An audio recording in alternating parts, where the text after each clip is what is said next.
लखै सोमय शुद्ध अपार अब्धि अपार स्वरूप मम लहरी विष्णु महेश विधि रवि चंदा वरुण यम शक्ति गणेश गणेश जागृपालु सर्वज्ञ को हियदारत मूलि ज्ञान ताको तमुपादितै मोमय मिथ्यावान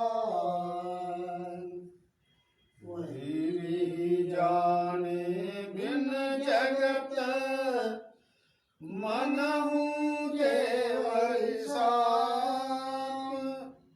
न सही जग जगतील है सो हम आपे आप बोध जाहि जाक्रो सुकृति भजत राम निष्काम सो मेरो है आत्मा काकू करो प्रणाम जो सुख नित्य प्रकाश विभु नाम रूप आधार मति न लखै जी मति लखै सोमय शुद्ध अपार सोमय शुद्ध अपार।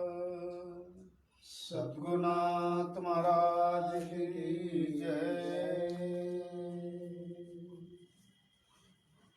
परम पूज्य ಪ್ರಾತಸ್ಮರಣೀಯ ಸದ್ಗುರುಗಳ ಚರಣಾರವಿಂದಗಳನ್ನು ಹೃತ್ಪದ್ಮದಲ್ಲಿ ಧ್ಯಾನಿಸಿ ಬ್ರಹ್ಮವಿದ್ಯಾ ಸಂಪ್ರದಾಯ ಕರ್ತೃಗಳಾದ ಸಮಸ್ತ ಋಷಿ ಮುನಿ ಸಂತ ಶರಣರ ಚರಣಾರವಿಂದಗಳಲ್ಲಿ ಅಭಿವಂದಿಸಿ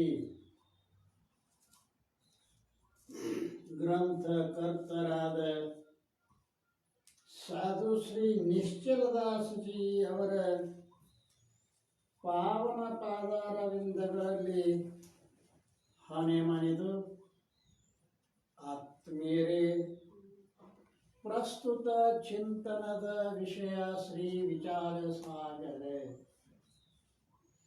ವಿಚಾರಸಾಗರದ 5ನೆಯ ತರಂಗದಲ್ಲಿ ಜೀವನ ಪಂಚಕೋಶಗಳನ್ನು ಹಾಗೂ ಈಶ್ವರನ ಪಂಚಕೋಶಗಳನ್ನು ಹೇಳತಕ್ಕಂಥ ಸಂದರ್ಭದಲ್ಲಿ ಸ್ಥೂಲ ಶರೀರಕ್ಕೆ ಅನ್ನಮಯ ಕೋಶವೆಂದು ಹೇಳಿರುತ್ತಾರೆ.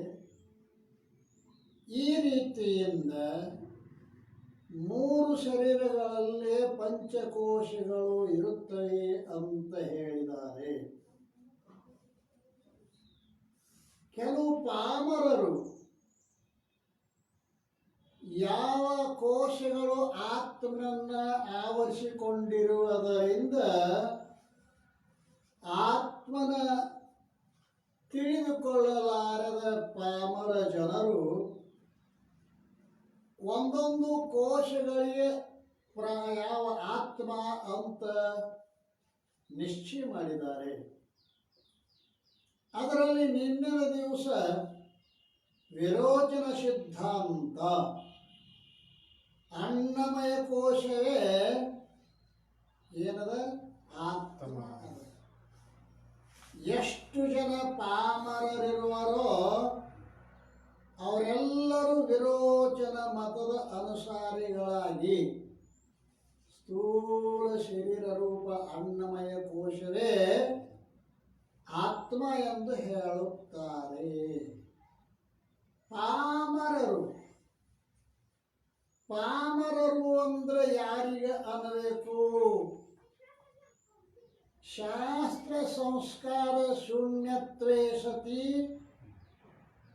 ಐಹಿಕ ವಿಷಯ ಪರಮಾರ್ಥ ದೃಷ್ಟಿತ್ವಂ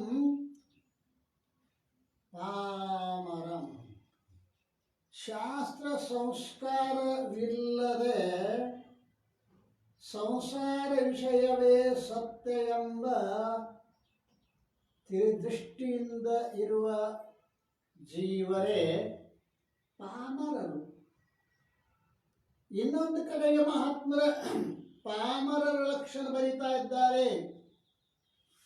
ನೆರೆ ಪುಣ್ಯ ಪಾಪಗಳ ನರಿಯದೆ ನಿಜೋದರ ಪೋಷಣವನ್ನೇ ಬಲ್ಲವನಾಗಿ ಮರ ಹುಟ್ಟಿ ಮರ ಬೀಳುವ ತೆರೆದಿ ಸಾಯುವ ಮೂಢ ನರನೇ ಪಾಮರನೆಂದೆನಿಸುವನು.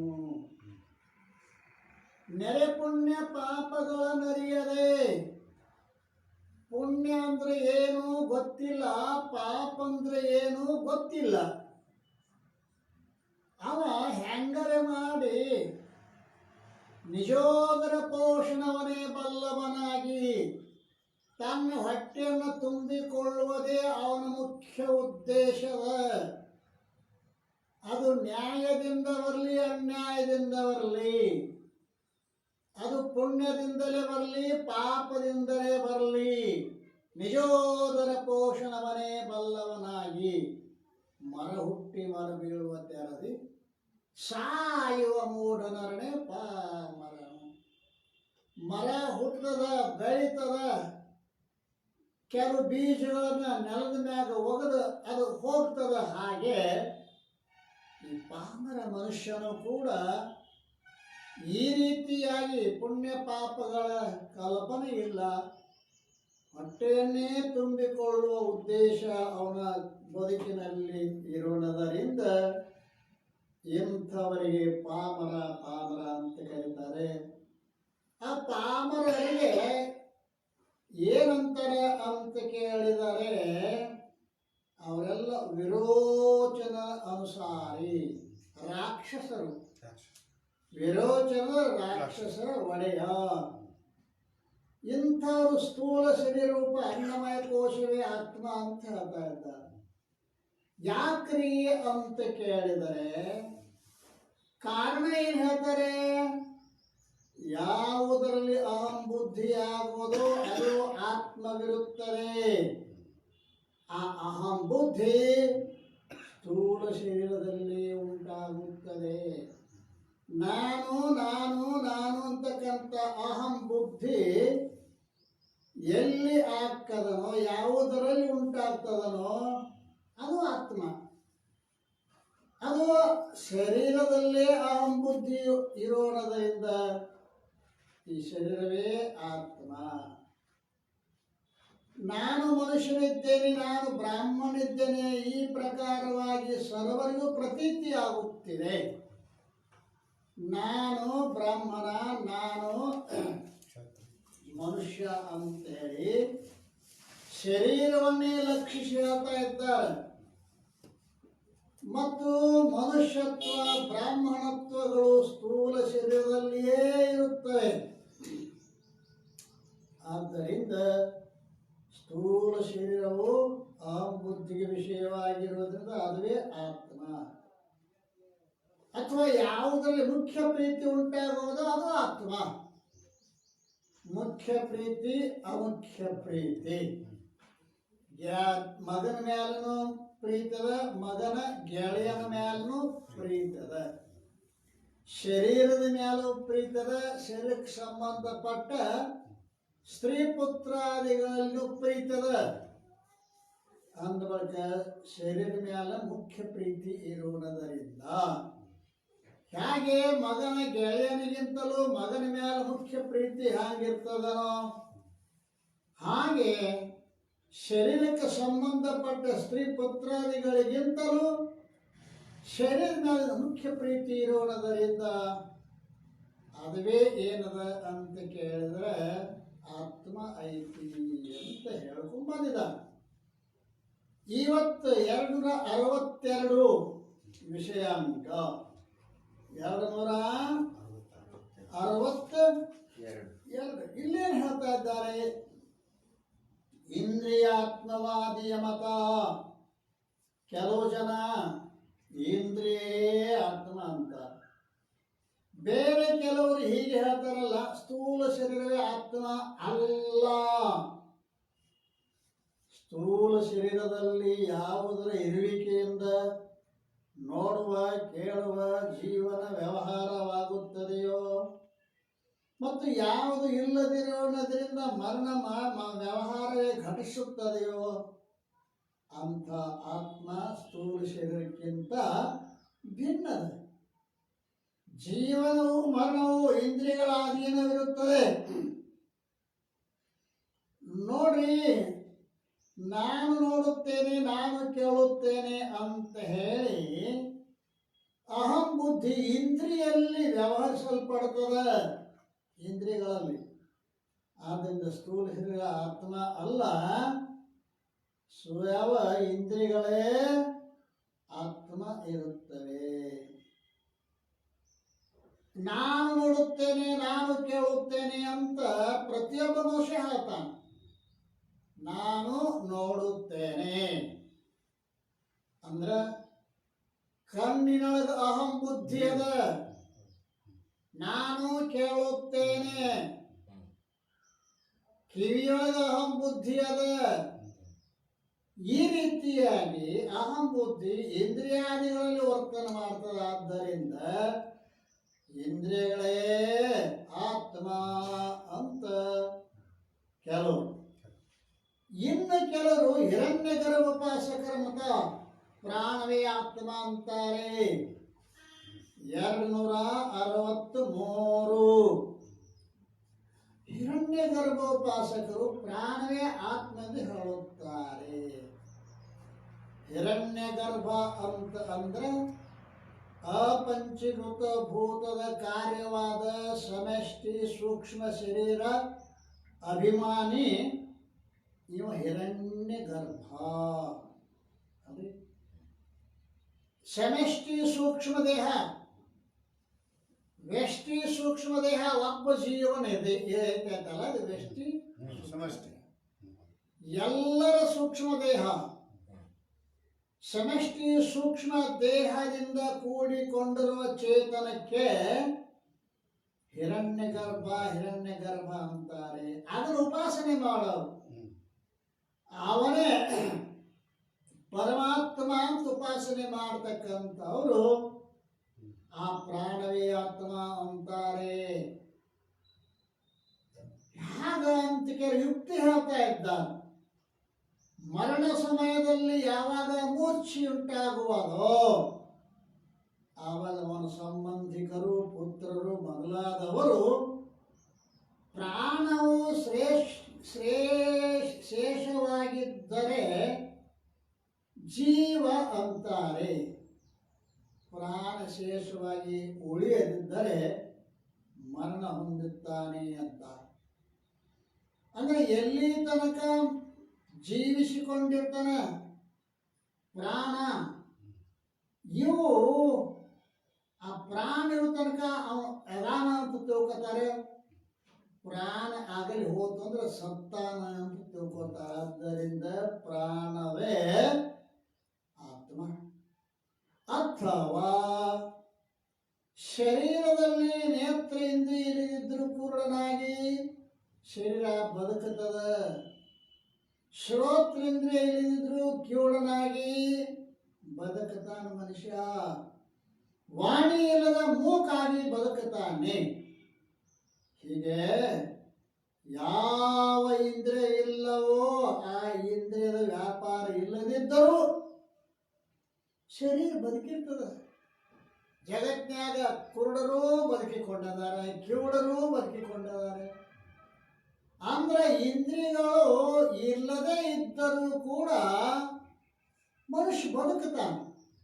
ಹಾಗಾದ್ರೆ ಅವನ ಬದುಕಿ ಮುಖ್ಯ ಅದು ಪ್ರಾಣ. ಆದರೆ ಪ್ರಾಣವಿಲ್ಲದಿದ್ದರೆ ಅದೇ ಕ್ಷಣದಲ್ಲಿ ಶವದಂತೆ ಅಮಂಗಲವಾಗಿ ಭಯಂಕರ ರೂಪದಿಂದ ಬಿದ್ದು ಬಿಡುತ್ತದೆ.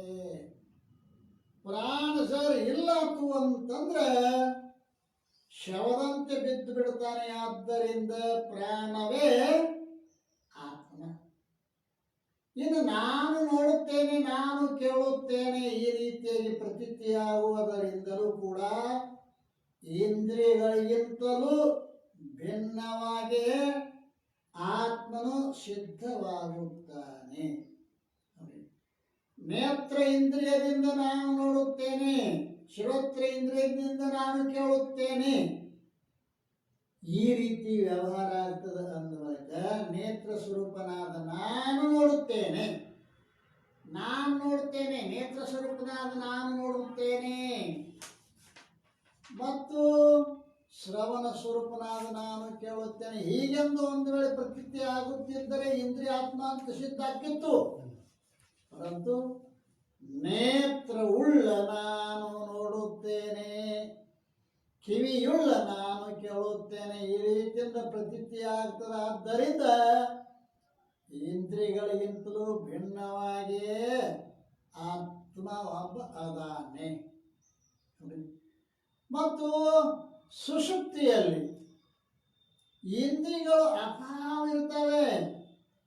ಆದಾಗ್ಯಾದರೂ ಕೂಡ ಪ್ರಾಣವು ಇರೋಣದರಿಂದ ಜೀವನ ವ್ಯವಹಾರವು ಸಂಭವಿಸುತ್ತದೆ. ಸುಷುಪ್ತಿಯಲ್ಲಿ ಇಂದ್ರಿಯಗಳಿಲ್ಲ ಅಂದ್ರೆ ಆ ಇಂದ್ರಿಯಗಳ ಆತ್ಮ ಆಗಿದ್ರ ಸುಷುಪ್ತಿಯಲ್ಲಿ ಇರಬೇಕಾಗಿತ್ತು, ಇಲ್ಲ. ಆದ್ರೆ ಪ್ರಾಣ ಇರ್ತದ. ಪ್ರಾಣ ಇರುವುದರಿಂದ ಜೀವ ಬದುಕ್ಯಾನೆ.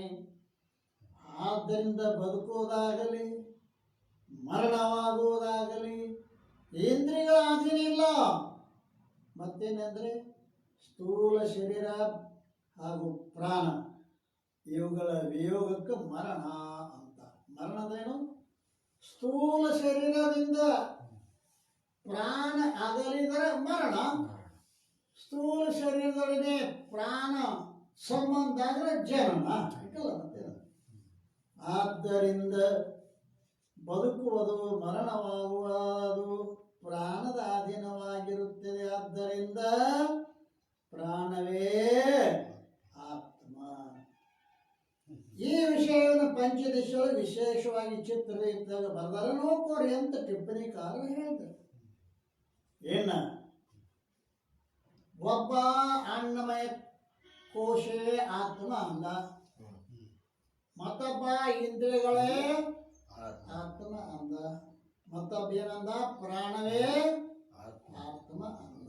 ಈಗ ಮನವೇ ಆತ್ಮ ಅನ್ನೋ ಸರದಿ ಬಂದದ.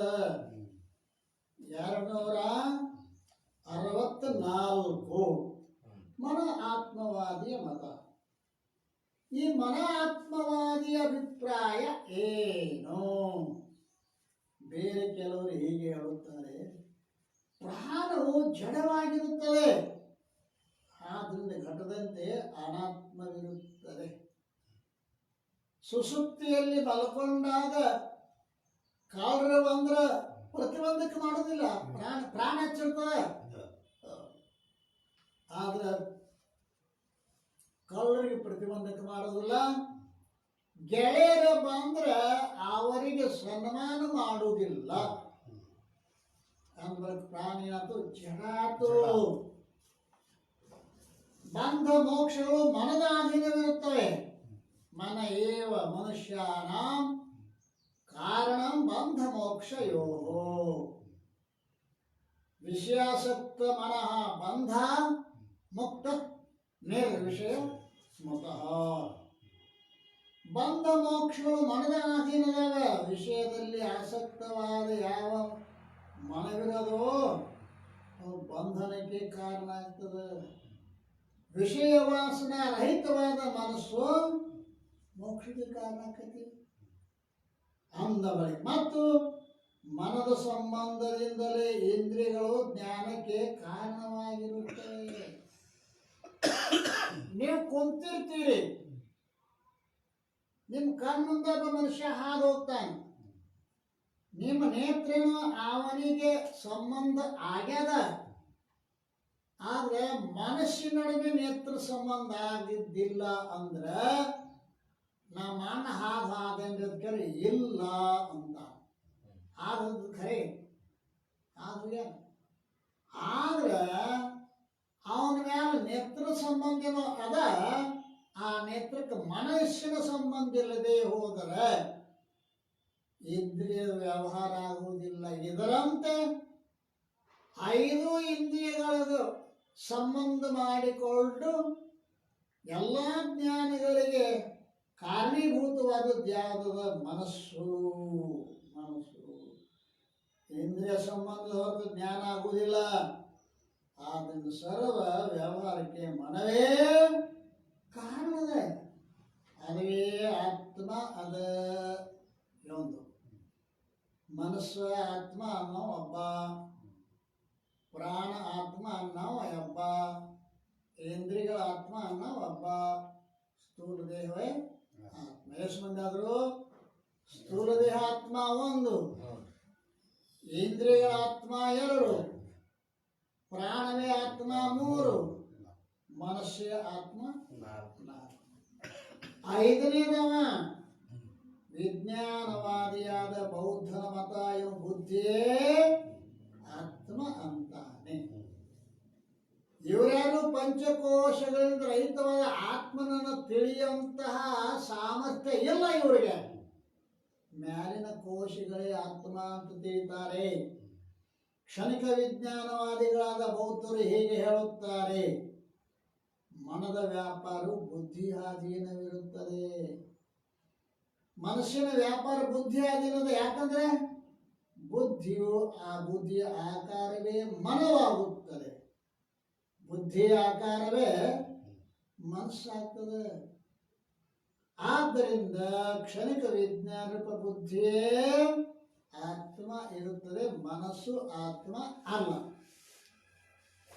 ಇವರ ಅಭಿಪ್ರಾಯ ಈ ಪ್ರಕಾರದ: ಸಂಪೂರ್ಣ ಪದಾರ್ಥಗಳು ವಿಜ್ಞಾನ ಆಕಾರವೇ ಆಗಿರುತ್ತವೆ. ಜಗತ್ತೊಳಗೆ ಎಷ್ಟು ಪದಾರ್ಥಗಳವ ಆ ಎಲ್ಲ ಪದಾರ್ಥ ಬುದ್ಧಿಯೇ ಆಕಾರ ಹೊಂದದೆ. ಆ ವಿಜ್ಞಾನ ಪ್ರಕಾಶ ರೂಪವಿರುತ್ತದೆ. ಆ ಬುದ್ಧಿ ಅಂತಕ್ಕಂಥ ವಿಜ್ಞಾನ ಏನದ? ಅದು ಪ್ರಕಾಶ ರೂಪದ. ಮತ್ತು ಕ್ಷಣ ಕ್ಷಣದಲ್ಲಿ ವಿಜ್ಞಾನ ಉತ್ಪತ್ತಿ ನಾಶ ಉಳ್ಳದ್ದಾಗಿರುತ್ತದೆ. ಇದನ್ನ ಹಿಂದೆ ನೀವು ಕೇಳ್ಕೊಂಬಂದಿರಿ. ಖ್ಯಾತಿ ವಿಷಯದಲ್ಲಿ ಕೇಳ್ಕೊಂಬಂದ್ರಿಲ್ಲ? ಕ್ಷಣ ಉತ್ಪತ್ತಿ, ಕ್ಷಣ ಸ್ಥಿತಿ, 3ನೇ ಕ್ಷಣ ನಾಶ. ಈ ರೀತಿ ಕ್ಷಣ ಕ್ಷಣದಲ್ಲಿ ವಿಜ್ಞಾನ ಉತ್ಪತ್ತಿ ನಾಶವಾಗುತ್ತಿರುತ್ತದೆ. ಪೂರ್ವ ವಿಜ್ಞಾನವು ನಾಶ ಹೊಂದುತ್ತದೆ, ಅದರಂತೆ ದ್ವಿತೀಯ ವಿಜ್ಞಾನವು ಉತ್ಪತ್ತಿಯಾಗುತ್ತದೆ. ತೃತೀಯ ವಿಜ್ಞಾನವು ಉತ್ಪತ್ತಿಯಾಗಲು ದ್ವಿತೀಯ ವಿಜ್ಞಾನ ನಾಶ ಆಗ್ತದೆ. ಚತುರ್ಥ ವಿಜ್ಞಾನ ಉತ್ಪತ್ತಿಯಾಗಲು ತೃತೀಯ ವಿಜ್ಞಾನ ನಾಶ ಆಗ್ತದೆ.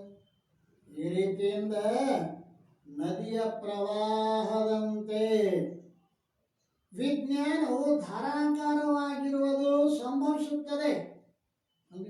ಒಮ್ಮೆ ಬುದ್ಧಿ ಘಟದ ಆಕಾರ ಆಕೈತಿ, ಮತ್ತೊಮ್ಮೆ ಪಟದ ಆಕಾರ ಆಕೈತಿ. ಹಿಂಗ ಬುದ್ಧಿ ಏನಾಕೈತಿ ಅಂತ ಕೇಳಿದ್ರೆ ವಿಜ್ಞಾನ ಧಾರಾಕಾರವಾಗಿ ಸಂಭವಿಸುತ್ತದೆ. ಆ ವಿಜ್ಞಾನ ರೂಪ ವಿಜ್ಞಾನದ ಧಾರಾಕಾರವು 2 ಪ್ರಕಾರವಾಗಿರ್ತದೆ. ಆ ಬುದ್ಧಿಯ ಧಾರಾಕಾರ ವೃತ್ತಿ 2 ಪ್ರಕಾರದ. ಒಂದು ಆಲಯ ವಿಜ್ಞಾನ ಧಾರೆಯಾಗುತ್ತದೆ, ಮತ್ತೊಂದು 2ನೇದು ಪ್ರವೃತ್ತಿ ವಿಜ್ಞಾನ ಧಾರೆಯಾಗಿರುತ್ತದೆ. ನಾನು ನಾನು ಎಂದು ಉದಯವಾಗುವ ವಿಜ್ಞಾನದ ಧಾರೆಗೆ ಆಲಯ ವಿಜ್ಞಾನ. ನಾನು ಹೋಗುತ್ತೇನೆ, ನಾನು ಬರುತ್ತೇನೆ, ನಾನು ನೋಡುತ್ತೇನೆ, ನಾನು ಕೇಳುತ್ತೇನೆ, ನಾನು ನಾನು ಅಂತ ಎಲ್ಲರೂ ಕೂಡ್ಕೊಳತ್ತಿಲ್ಲ. ಇದಕ್ಕೆ ಅಂತಾರೆ ಆಲಯ ವಿಜ್ಞಾನ ಧಾರ. ಅಂದ್ರೆ ಧಾರಾಕಾರವಾಗಿ ಹರಿಯುವ ವಿಜ್ಞಾನದ ಮೂಲ ಮನೆ ಅಥವಾ ವಾಸಸ್ಥಳ. ಇದಕ್ಕೆ ವಿಜ್ಞಾನ ಧಾರ ಅಂತ ಕರೀತಾರೆ. ಇದಕ್ಕೆ ಬುದ್ಧಿ ಅಂತಲೂ ಕರೆಯುತ್ತಾರೆ. ಇದು ಘಟವಿರುತ್ತದೆ, ಇದು ಪಟವಿರುತ್ತದೆ ಅಂತ ವಿಜ್ಞಾನ ಧಾರೆಗೆ ಪ್ರವೃತ್ತಿ ವಿಜ್ಞಾನ ಧಾರೆ. ನಾನು ನಾನು ನಾನು ನಾನು ಅಂತ ಧಾರಾಕಾರವಾಗಿ ಹರಿಯುವುದು ಪ್ರವೃತ್ತಿ ವಿಜ್ಞಾನ ಧಾರೆ ಅಲ್ರಿ. ಇದು ಘಟವೃತ್ತ ಪಟವೃತ್ತಿ ಅಂತ ಧಾರೆಗೆ ಪ್ರವೃತ್ತಿ ವಿಜ್ಞಾನ ಧಾರ ಅಂದರೆ ಧಾರಾಕಾರ ಹರಿದ್ರು ವಿಜ್ಞಾನದ ಧಾರೆ ಎಂದು ಹೇಳುತ್ತಾರೆ. ಆಲಯ ವಿಜ್ಞಾನ ಧಾರ ಪ್ರವೃತ್ತಿ ವಿಜ್ಞಾನ ಧಾರೆಯು ಉತ್ಪತ್ತಿಯಾಗುತ್ತದೆ. ಆಲಯ ವಿಜ್ಞಾನ ಧಾರೆಯಿಂದ ಪ್ರವೃತ್ತಿ ವಿಜ್ಞಾನ ಧಾರೆಯು ಉತ್ಪತ್ತಿಯಾಗುತ್ತದೆ. ನಾನು ಘಟವನ್ನು ನೋಡುತ್ತೇನೆ, ನಾನು ಪಟವನ್ನು ತಿಳಿಯುತ್ತೇನೆ. ನಾನು ಅನ್ನೋದು ಮೂಲ ಅದಲ್ರಿ. ಘಟ ಪಟ ಆಕಾರ ವೃತ್ತಿ ಏನದಲ್ಲ ಅದು ಉತ್ಪತ್ತಿ ನಾಶ ಉಳುತ್ತದೆ. ಅದು ಪ್ರವೃತ್ತಿ ವಿಜ್ಞಾನ ಧಾರೆಯಲ್ಲಿರುತ್ತದೆ. ಅದು ಆದ್ದರಿಂದ ಆಲ ವಿಜ್ಞಾನ ಧಾರ ರೂಪವು ಬುದ್ಧಿ ಕಾರ್ಯವಿರುತ್ತದೆ. ಅಂತ ಬುದ್ಧಿಯೇ ಆತ್ಮವಿರುತ್ತದೆ. ಆಲಯ ವಿಜ್ಞಾನ ಧಾರೆಯಲ್ಲಿ ಪ್ರವೃತ್ತಿ ವಿಜ್ಞಾನ ಧಾರೆ ಬಾಧ ಚಿಂತನೆ ಮಾಡಿ ನಿರ್ವಿಶೇಷವಾದ ಕ್ಷಣಿಕ ವಿಜ್ಞಾನ ಧಾರೆಯ ಸ್ಥಿತಿಯನ್ನು ಹೊಂದುವುದೇ ಅವರ ಮತದಲ್ಲಿ ಮೋಕ್ಷವಾಗಿದೆ. ಅರ್ಥಾತ್ ವಿಜ್ಞಾನ ಧಾರೆಯಲ್ಲಿ ಪ್ರವೃತ್ತಿ ಧಾರೆಯನ್ನ ಏನ್ ಮಾಡಬೇಕು? ಬಾಧ ಚಿಂತನೆ ಮಾಡಬೇಕು. ಮಿಥ್ಯತ್ವ ಬಾಧ ಅಂದ್ರೆ ಮಿಥ್ಯತ್ವ ನಿಶ್ಚಯ ಮಾಡಬೇಕು. ಆ ಕ್ಷಣಿಕ ವಿಜ್ಞಾನ ಧಾರೆ ಸ್ಥಿತಿಯೇ ಹೊಂದುವುದೇ ಅವ್ರ ಮತ್ತು ಮೋಕ್ಷ ಅಂತಂತಾರೆ. ಈ ರೀತಿಯಿಂದ ವಿಜ್ಞಾನವಾದಿಗಳು ಬುದ್ಧಿಯನ್ನೇ ಕ್ಷಣಿಕ ರೂಪವೆಂತಲೂ ಮತ್ತು ಸ್ವಯಂ ಪ್ರಕಾಶವೆಂತಲೂ ಕಲ್ಪನೆ ಮಾಡಿ ಆ ಬುದ್ಧಿಯೇ ಆತ್ಮ ಅಂತ ಹೇಳ್ತಾರೆ. ಎಷ್ಟಾದ್ರು ರೀ? ಸ್ಥೂಲ ಶರೀರವೇ ಆತ್ಮ, ಎರಡನೇದು ಇಂದ್ರಿಯಗಳೇ ಆತ್ಮ, ಮೂರನೇದು ಪ್ರಾಣವೇ ಆತ್ಮ, ನಾಲ್ಕನೇದು ಮನವೇ ಆತ್ಮ, ಐದನೇದು ಬುದ್ಧಿನೇ. ಈಗ 266ನೇ ವಿಷಯಾಂಕದಲ್ಲಿ ಭಟ್ಟನ ಮತ, ಇವು ಆನಂದಮಯ ಕೋಶವೇ ಆತ್ಮ ಅಂತಾನೆ.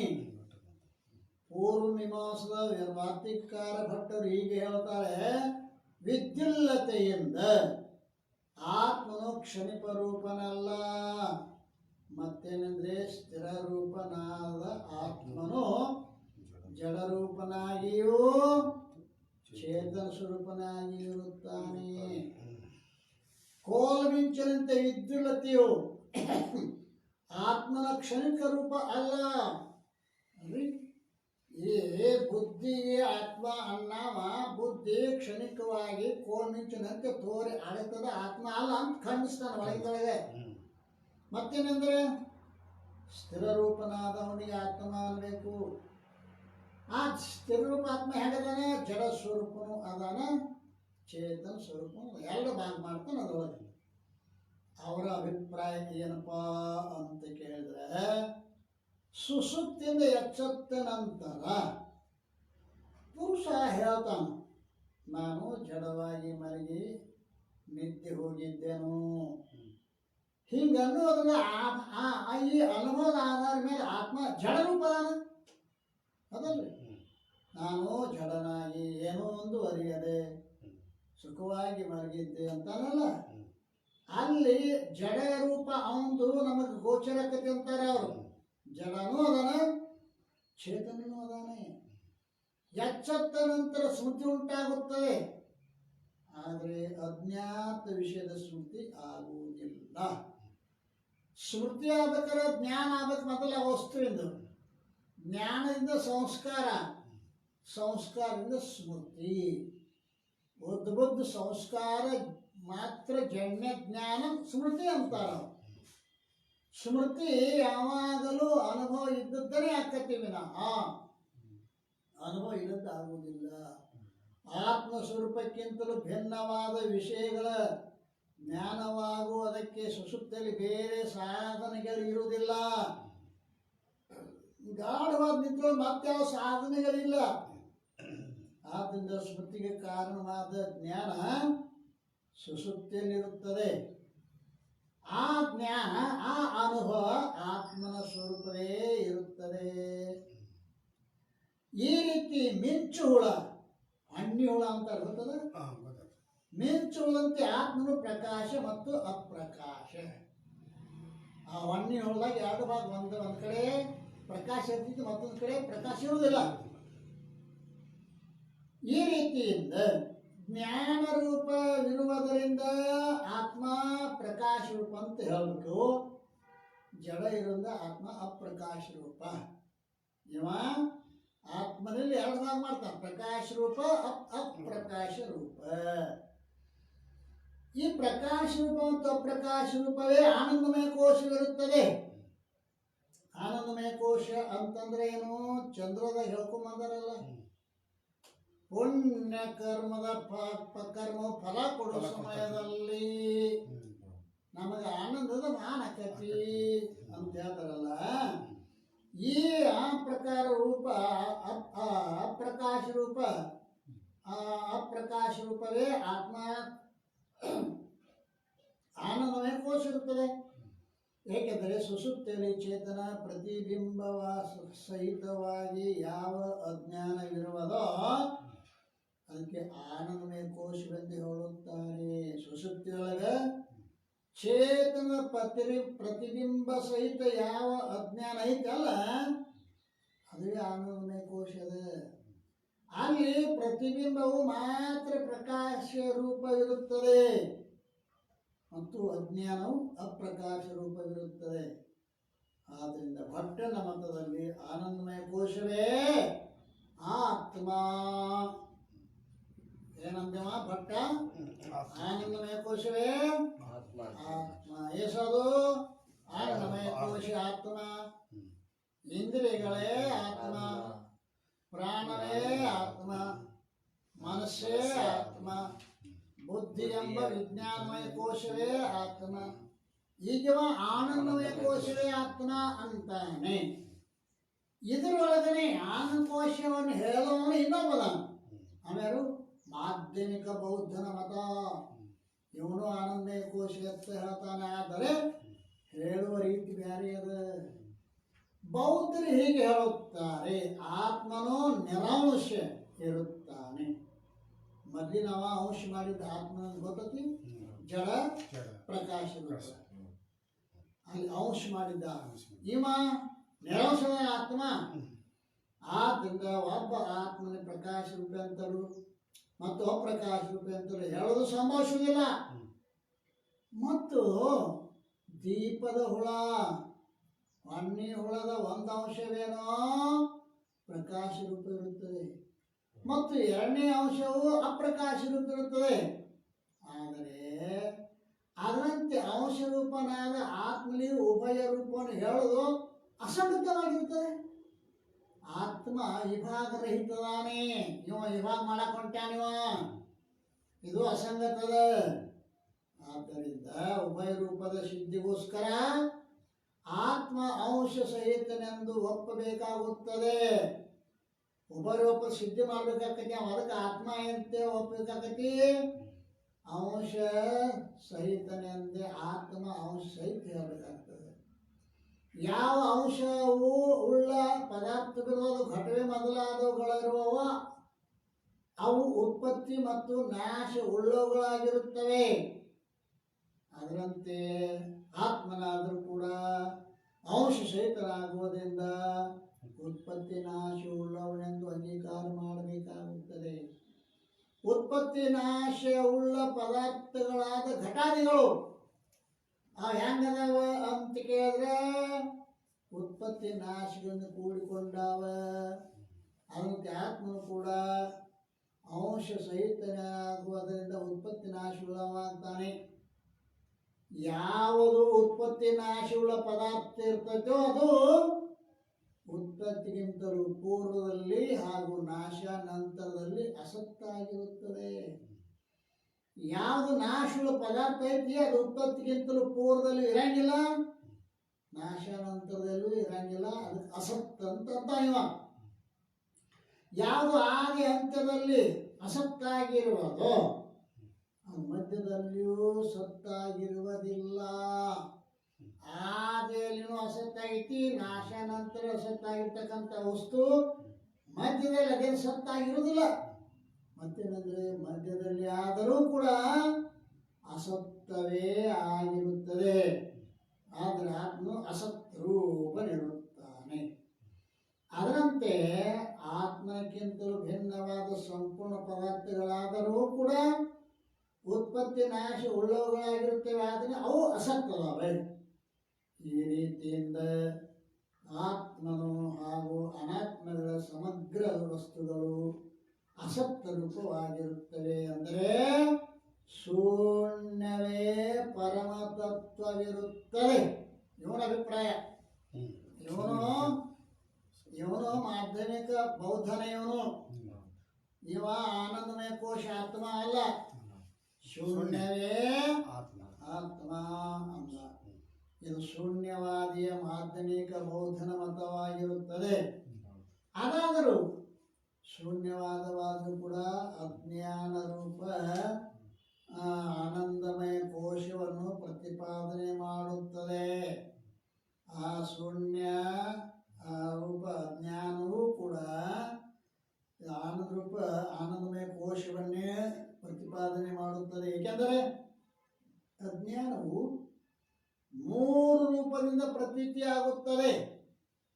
ಅಜ್ಞಾನ ನಮಗ 3 ರೂಪದಿಂದ ತೋರ್ತದ, ಪ್ರತೀತಿ ಆಗ್ತದ, ಭಾನ ಆಗ್ತದ, ತೋರ್ತದ, ಪ್ರತೀತಿ ಆಗ್ತದ ಅನ್ನೋದು ಒಂದೇ ಅರ್ಥ. ಅದ್ವೈತ ಶಾಸ್ತ್ರ ಸಂಸ್ಕಾರ ರಹಿತವಾದ ಯಾವ ಮೂಢರಿರುವಾರೋ ಅವರಿಗೆ ಮಾತ್ರ ಜಗದ್ರೂಪ ಪರಿಣಾಮವನ್ನು ಹೊಂದಿದ ಅಜ್ಞಾನವು ಸತ್ಯವಾಗಿ ಪ್ರತೀತಿಯಾಗುತ್ತದೆ. ಅಜ್ಞಾನ ಜಗದ್ರೂಪವಾಗಿ ಏನು ಅಜ್ಞಾನ ಐತಲ್ಲ, ಈ ಜಗದ್ರೂಪವಾಗಿ ಇರುವ ಅಜ್ಞಾನ ಶಾಸ್ತ್ರ ಸಂಸ್ಕಾರ ರಹಿತಾಗಿರ್ತಕ್ಕಂಥ ಮೂಢರಿಗೆ ಅದೇನೈತಿ, ಸತ್ಯ ಆದಂತೆ ತೋರ್ತದೆ. ಪ್ರಪಂಚ ಸತ್ಯದ. ಪ್ರಪಂಚ ಅಂದ್ರೆ ಏನು? ಜಗದ್ರೂಪ ಆಕಾರವನ್ನು ಹೊಂದಿದ ಅಜ್ಞಾನ. ಪ್ರಪಂಚ ಏನು? ಜಗತ್ತಿನ ಪರಿಣಾಮ ರೂಪ ಆದದ್ದ ಅಜ್ಞಾನ. ಅದು ಲೌಕಿಕರಿಗೆ ಸತ್ಯವಾಗಿಯೇ ಗೋಚರ ಆಗುತ್ತದೆ. ಅಂದ್ರೇನು? ಅಜ್ಞಾನ ಈ ರೀತಿಯಿಂದ ಎಲ್ಲರಿಗೂ ಗೋಚರ ಆಗುತ್ತದೆ. ಅದ್ವೈತ ಶಾಸ್ತ್ರಕ್ಕೆ ಅನುಸಾರವಾಗಿ ಯುಕ್ತಿಯಿಂದ ವಿಪನ್ನಾದ ಪಂಡಿತನಿಗೆ ಸತ್ಯಕ್ಕಿಂತಲೂ ವಿಲಕ್ಷಣವಾದ ಅನಿರ್ವಚನ ರೂಪವಾಗಿ ಅಜ್ಞಾನ ಆಗುವುದರ ಕಾರ್ಯವಾದ ಜಗತ್ತು ಪ್ರತೀತಿಯಾಗುತ್ತದೆ.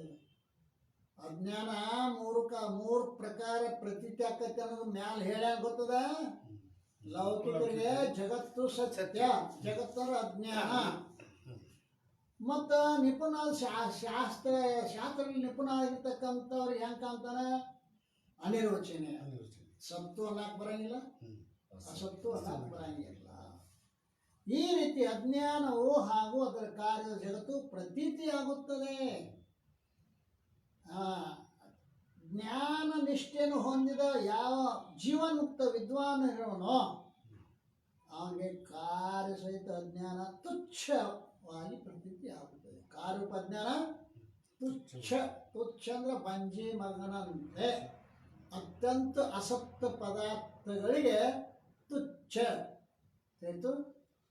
ಸತ್ತ ಪದಾರ್ಥ, ಅಸಕ್ತ ಪದಾರ್ಥ, ಅನಿರ್ವಚನೀಯ ಪದಾರ್ಥ, ತುಚ್ಛ ಪದಾರ್ಥ. ಯಾಕಾದ್ರು ನೋಡಿ, ಸತ್ತ ಬ್ರಹ್ಮ, ಅಸತ್ತ ಬಂಜಿ ಮಗ,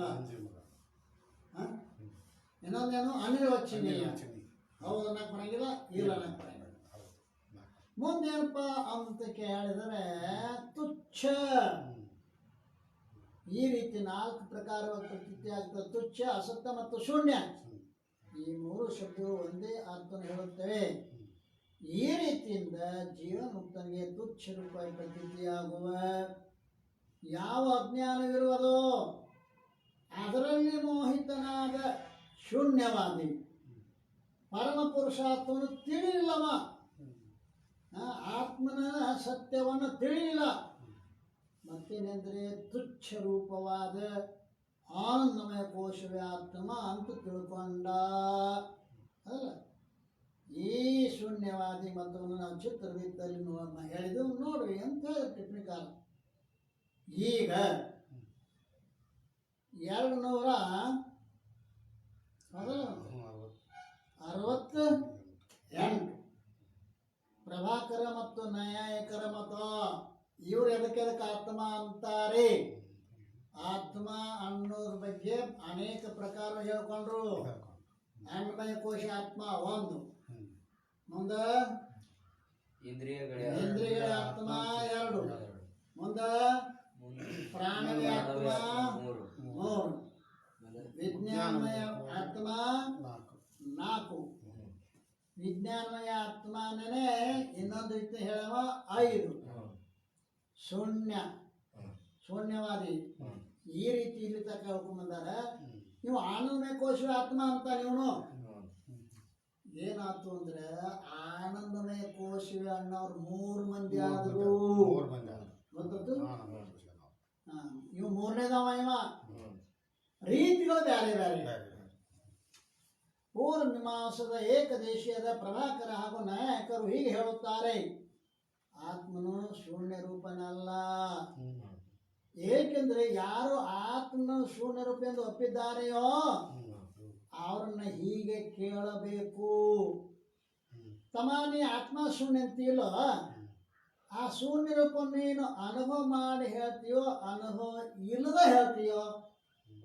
ಏತು ಆ ಶೂನ್ಯವನ್ನ ನೋಡಿ ಅನುಭವ ಮಾಡಿ ಹೇಳ್ತೀಯೋ ನೋಡ್ಲಾರ್ದನ ಹೇಳ್ತೀಯೋ ಅಂತ ಕೇಳಬೇಕು.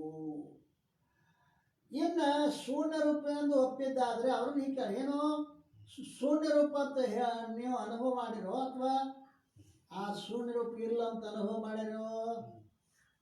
ಒಂದು ವೇಳೆ ಶೂನ್ಯವನ್ನು ಅನುಭವ ಮಾಡಿದ್ದೇವೆ ಅಂತ ಹಿಂಗೆ ಹೇಳಿದರೆ, ಯಾವುದು ಶೂನ್ಯವನ್ನು ಅನುಭವ ಮಾಡಿರುತ್ತದೆಯೋ ಅಂತ ಆತ್ಮವು ಶೂನ್ಯಕ್ಕಿಂತ ವಿಲಕ್ಷಣದ ಅನಿಸಿದಾತು.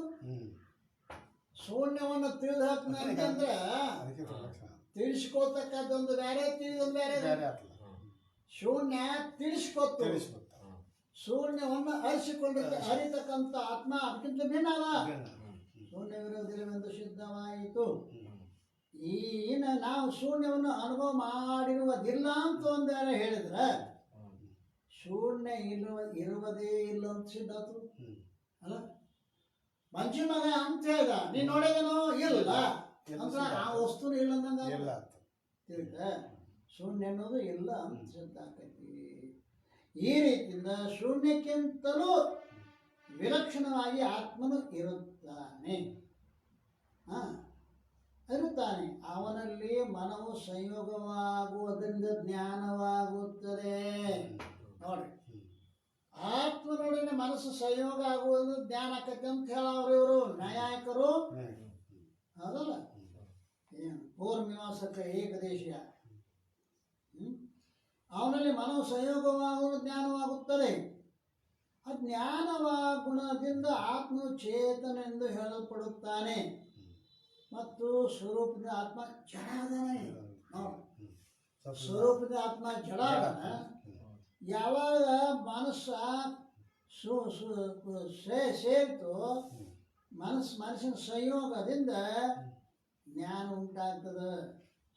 ಆದ್ದರಿಂದ ಆತ್ಮ ಚೇತನನೆಂದು ಹೇಳ್ತಾರೆ ಮತ್ತು ಸ್ವರೂಪದಿಂದ ಜಡ ಅದಾನೆ. ಅದರಂತೆ ಸುಖ ದುಃಖ ಇಚ್ಛಾ ದ್ವೇಷ ಪ್ರಯತ್ನ ಧರ್ಮ ಅಧರ್ಮ ಮೊದಲಾದ ಗುಣಗಳು ಆತ್ಮನಲ್ಲಿರುತ್ತವೆ. ಇವೆಲ್ಲ ಎಲ್ಲಿ ಹೇಳ್ತಾರೆ ಇವರು? ಆತ್ಮನಲ್ಲಿ ಅದಾವ. ಸುಖ ದುಃಖ ಇಚ್ಛಾ ದ್ವೇಷ ಪ್ರಯತ್ನ. ಆದ್ರೆ ವೇದಾಂತಿಗಳು ಅಂತಃಕರಣ ಧರ್ಮ ಅಂತ ಒಪ್ಪಿಕೊಂಡಾರೆ. ಇವರ ಮತದಲ್ಲಿಯೂ ಕೂಡ ಆನಂದಮಯ ಕೋಶವೇ ಆತ್ಮವಾಗಿರುತ್ತದೆ. ಆನಂದಮಯ ಕೋಶವೇ ಆತ್ಮ ಅಂತ ಇವನು ಅಂತಾನೆ. ವಿಜ್ಞಾನಮಯ ಕೋಶದಲ್ಲಿ ಯಾವ ಬುದ್ಧಿ ಇರುವುದೋ ಅದಕ್ಕೆ ಆತ್ಮಜ್ಞಾನ ಗುಣವೆಂದು ಹೇಳಿರುತ್ತಾರೆ. ವಿಜ್ಞಾನಮಯ ಕೋಶದಾಗ ಏನು ಬುದ್ಧಿ ಐತಲ್ಲ, ಆ ಬುದ್ಧಿನ ಆತ್ಮನ ಜ್ಞಾನ ಗುಣ ಅಂತ ಹೇಳ್ತಾರೆ ಇವರು. ಯಾಕಂದ್ರೆ ಆನಂದಮಯ ಕೋಶದಲ್ಲಿ ಚೇತನವು ಗೂಢವಿರುತ್ತದೆ.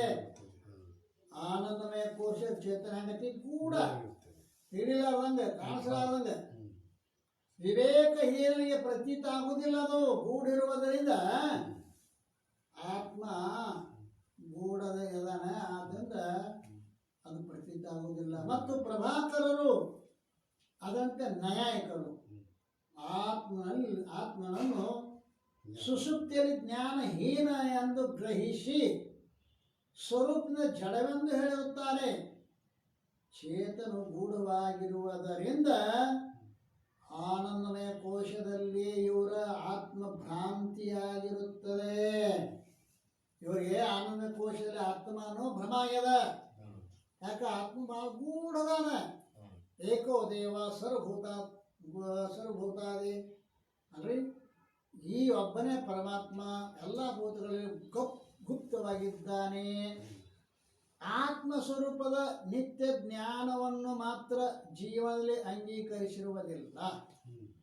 ಆತ್ಮಸ್ವರೂಪದ ನಿತ್ಯ ಜ್ಞಾನವನ್ನು ಮಾತ್ರ ಜೀವನದಲ್ಲಿ ಅಂಗೀಕರಿಸಿರುವುದಿಲ್ಲ. ಮತ್ತೇನೆಂದರೆ ಅನಿತ್ಯ ಜ್ಞಾನ ಅಂಗೀಕರಿಸಿರುತ್ತದೆ. ಆ ಅನಿತ್ಯ ಜ್ಞಾನವು ಸಿದ್ಧಾಂತದಲ್ಲಿ ಅಂತಃಕರಣ ವೃತ್ತಿಯಾದ ಬುದ್ಧಿ ಇರುತ್ತದೆ. ಅದಕ್ಕೆ ಬುದ್ಧಿಗೆನೆ ಇವರೇನು ತಿಳ್ಕೊಂಡಾರ? ಆತ್ಮ ಅಂತ ತಿಳ್ಕೊಂಡಾರ.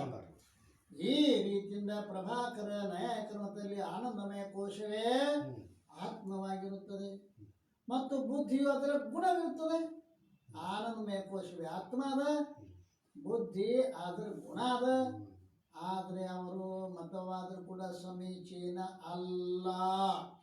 ಹೀಗೆ ಹೇಳೋರು ಮಾತ ಕೂಡ ಅದು ಸಮೀಚೀನ ಅಲ್ಲ ಅಲ್ಲ.